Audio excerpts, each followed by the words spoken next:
السلام علیکم اسٹوڈنٹس۔ آج ہم دیکھیں گے بین الاقوامی تجارت کے نقصانات کیا ہیں۔ کل ہم دیکھ رہے تھے بین الاقوامی تجارت کے فوائد۔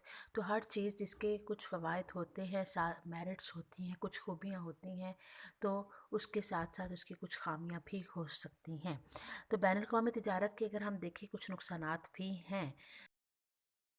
پہلا یہ ہے کہ دوسرے ممالک کی محتاجی بڑھ جاتی ہے۔ اب بین الاقوامی تجارت کی بدولت ہم نے دیکھا کہ ہر ملک وہ اشیاء جو ملک کے اندر وہ خود تیار نہیں کر پا رہا یا جسے تیار کرنے کے مصارف پیدائش زیادہ ہے، وہ دوسرے ممالک سے منگوا کر اپنی ضرورت کو پورا کر لیتا ہے۔ لیکن اس طرح سے وہ اس کا ایک قسم کا محتاج ہو جاتا ہے۔ اگر اسے کسی وقت نہ کوئی شے ملے، باہر سے اشیاء نہ مل پائیں یا اس کے دونوں کنٹریز کے تعلقات اچھے نہ رہیں، تو اس صورت میں پھر ملک کی معاشی حالت خراب ہو سکتی ہے۔ مثلاً پاکستان اپنی صنعتوں کے لیے خام مال باہر سے منگواتا ہے، اور اگر کسی وجہ سے پاکستان کو خام مال نہ مل پائے، بر وقت نہ مل پائے، تو پھر پاکستان کی جو صنعتی ترقی ہے وہ بہت بری طرح سے متاثر ہو سکتی ہے۔ تو اس لیے اب بین الاقوامی تجارت کے فوائد بھی ہیں بہت سے، لیکن ایک دوسرے پر جو ڈپینڈنسی ہے وہ بڑھ گئی ہے۔ ایک دوسرے کا، ہر ملک کو دوسرے کے ساتھ کنسرن زیادہ بڑھ گیا ہے۔ پھر ہم دیکھتے ہیں تخصیص کار کا نقصان ہے۔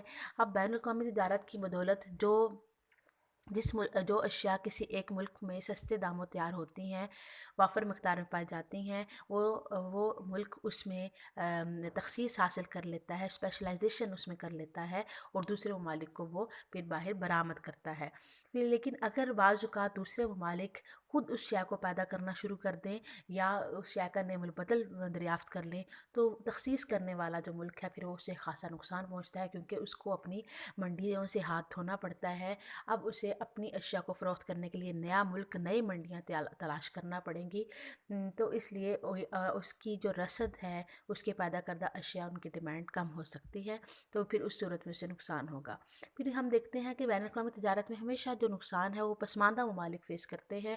اس کی وجہ یہ ہے کہ پسماندہ ممالک کی جو درآمدات ہیں وہ جدید ٹیکنالوجی پر، جدید مشینری پر، مصنوعات پر مشتمل ہوتی ہیں، بعض خام مال پر بھی مشتمل ہوتی ہیں، جبکہ ان کی جو برآمدات ہیں وہ را مٹیریل پر مشتمل ہوتی ہیں، وہ عام زرعی اجناس پر مشتمل ہوتی ہیں، جس کی بین الاقوامی مارکیٹ میں جس کی قیمتیں کم، اس کی وجہ سے انہیں ان کی نسبت درآمد اور برآمد غیر موافق رہتی ہے اور نقصان اٹھانا پڑتا ہے۔ یعنی وہ اشیاء جو باہر سے منگوا رہے ہوتے ہیں ان کے بھاری قیمتیں ادا کرنا پڑتی ہیں، اور جو وہ بھیج رہے ہوتے ہیں ان کی انہیں بہت معمولی سی قیمت وصول ہوتی ہے۔ پھر ترقی یافتہ ممالک پر انحصار زیادہ رہتا ہے بین الاقوامی تجارت کی بدولت پسماندہ ممالک کا، اور جب پسماندہ ممالک نے جنگ کے لیے اسلحہ وغیرہ بھی، ہر قسم کی مشینری بھی، پھر ہم وہ صنعتی خام مال بھی باہر سے درآمد کر رہے ہوتے ہیں، تو جب جنگ کے دنوں میں اسلحہ کی رسد بند ہو سکتی ہے تو اس ممالک کو خاصا نقصان پہنچ سکتا ہے۔ جیسے پاکستان کی بھی 65 میں، 71 میں جو جنگ تھی، اس میں امریکہ نے جنگ کو بنیاد بنا کر، جنگ کا بہانہ بنا کر پاکستان کی امداد روک لی، اور پاکستان کو جو F-16 کے جو معاہدے ہوئے تھے وہ بھی F-16 طیارے بھی بر وقت نہ دیے۔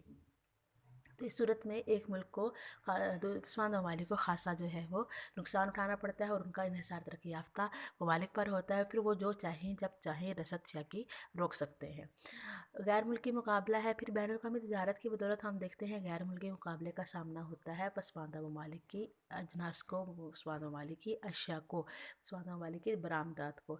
جب پسماندہ ممالک میں اشیاء جو ہوتی ہیں وہ مہنگے داموں تیار ہوتی ہیں، کیونکہ ان کے پاس کاسٹ آف پروڈکشن زیادہ ہوتی ہے، سہولیات کم ہوتی ہیں، اور دوسرا ان کا ایک ایلیمنٹ یہ ہوتا ہے کہ ان کا معیار بھی انٹرنیشنل لیول کا نہیں ہوتا۔ لیکن جب وہ انٹرنیشنل غیر ملکی منڈی میں جب جاتی ہیں تو وہاں پر انہیں پرفیکٹ مارکیٹ کا سامنا ہوتا ہے، ہر ملک اپنی جو اشیاء ہے وہ لے کر آیا ہوتا ہے، اور ان کا معیار بھی زیادہ بہتر ہوتا ہے، لہٰذا ان کی اشیاء کی اتنی ڈیمانڈ بھی نہیں ہوتی پسماندہ ممالک کی برآمدات کی، نہ تو ڈیمانڈ اتنی ہوتی ہے، نہ ہی ان کا کوئی معیار اتنا اچھا ہوتا ہے، جس کی وجہ سے انہیں نقصان کا کا سامنا کرنا پڑتا ہے۔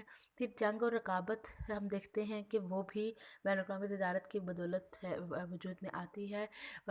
ترقی یافتہ ممالک چاہتے ہیں کہ پسماندہ ممالک پسماندہ ہی رہیں اور وہ ان کی مصنوعات کو استعمال کرتے رہے اور ان کو وہاں سے بھاری مقدار میں زر مبادلہ آتا رہے۔ پھر ہم دیکھتے ہیں اور وہ ان منڈیوں کو ان کو اپنی منڈیاں سمجھتے ہیں، ان کے اوپر قابض رہنا چاہتے ہیں، کنٹرول اپنا رکھنا چاہتے ہیں۔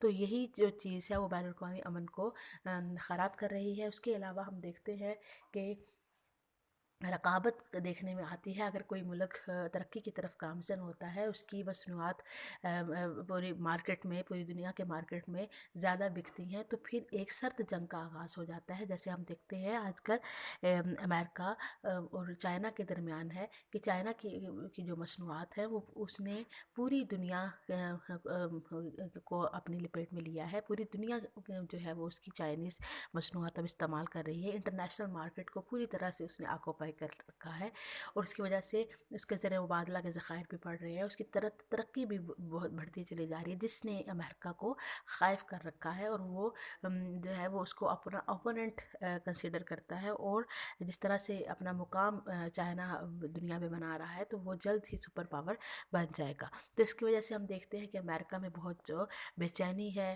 اور اس کے لیے اس میں کنفلکٹ دیکھنے میں آ رہا ہے۔ پھر ہم دیکھتے ہیں معاشی ترقی پر اثر ہے۔ معاشی ترقی بین الاقوامی تجارت کی بدولت صنعتوں میں تو تخصیص حاصل کر لیتے ہیں، چند صنعتوں میں، لیکن کچھ صنعتیں ایسی ہوتی ہیں جنہیں نظر انداز کر لیا جاتا ہے، تو اس سے ملک کی جو اوورآل معاشی ترقی ہے وہ بری طرح سے متاثر ہوتی ہے۔ مثلا پاکستان میں دیکھا جائے تو پاکستان کپڑے، سیمنٹ، چینی وغیرہ کے کارخانوں پر تو زیادہ زور دیا جاتا ہے اور یہ ترقی یافتہ بھی ہیں، لیکن جو لوہے اور سٹیل کی جیسی بنیادی مصنوعات ہیں، بنیادی صنعتیں ہیں، ان کو نظر انداز کر دیا گیا ہے۔ پھر معاشی بحران ہم دیکھتے ہیں، بین الاقوامی تجارت کی بدولت دنیا ایک گلوبل ولیج بن چکی ہے، ایک دوسرے سے ریلیٹڈ ہے، ایک دوسرے سے انٹر لنکڈ ہے۔ اب کسی بھی ملک میں اگر کوئی اثرات آتے ہیں تو وہ پوری دنیا اس سے متاثر ہوئے بنا نہیں رہ سکتی۔ ہم دیکھتے ہیں 1930 کا جو اقتصادی بحران تھا امریکہ سے شروع ہوا اور پھر اس نے بری طرح سے پوری دنیا کو آہستہ آہستہ اپنے لپیٹ میں لیا، اور بین الاقوامی تجارت کی وجہ سے ہی بہت سے ممالک نے اس کا اثر جو ہے وہ قبول کیا۔ پھر ہم دیکھتے ہیں انٹرنیشنل مارکیٹ میں جب پرائسز اشیاء کی بڑھتی ہیں، تیل کی پرائسز بڑھتی ہیں، تو پوری دنیا میں جو ہے وہ اشیاء کی قیمتیں بڑھنے کا، افراط زر بڑھنے کا رجحان بڑھ جاتا ہے اور رجحان دیکھنے میں آتا ہے۔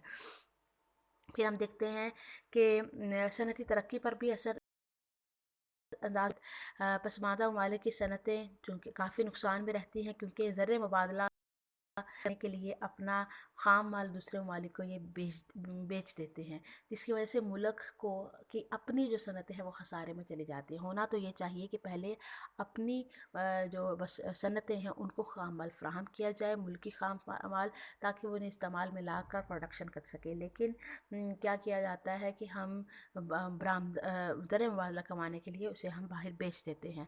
اب پاکستان کی اگزامپل ہم دیکھ سکتے ہیں کہ کپڑے کی صنعت کو اکثر کپاس کی زیادہ مقدار باہر بھیجوانے کی وجہ سے نقصان کا سامنا کرنا پڑتا ہے اور نسبت درآمد اور برآمد بھی غیر موافق ہی رہتی ہے۔ پھر سیاسی غلامی دیکھنے میں آتی ہے۔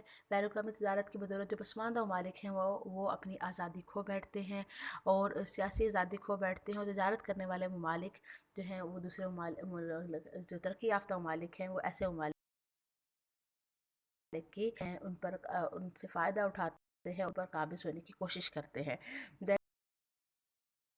جیسے ہم تجارت کی غرض سے داخل ہوئے تھے، لیکن ملکی حالات کا فائدہ اٹھایا اچھی طرح سے اور پھر وہ اس پر قابض ہو گئے اور کئی سال حکومت کرتے رہے۔ پھر ہم دیکھتے ہیں مضر صحت اشیاء کی فراہمی بین الاقوامی تجارت کی بدولت ہی مضر صحت اشیاء جو ہیں وہ باہر سے دوسرے ممالک سے کسی بھی ملک میں انٹر ہو سکتی ہیں، جیسے شراب، افیون، چرس، ہیروئن وغیرہ ہے وہ آنا شروع ہوتی ہیں، تو اس سے ایک طرف تو انسانی صحت بری طرح سے متاثر ہوتی ہے، جبکہ دوسری طرف جرائم بھی جنم لیتے ہیں۔ بعض اوقات جو ہے اسمگلنگ کے ذریعے سے بھی اشیاء جو ہیں ایک ملک سے دوسرے ملک میں پہنچ جاتی ہیں۔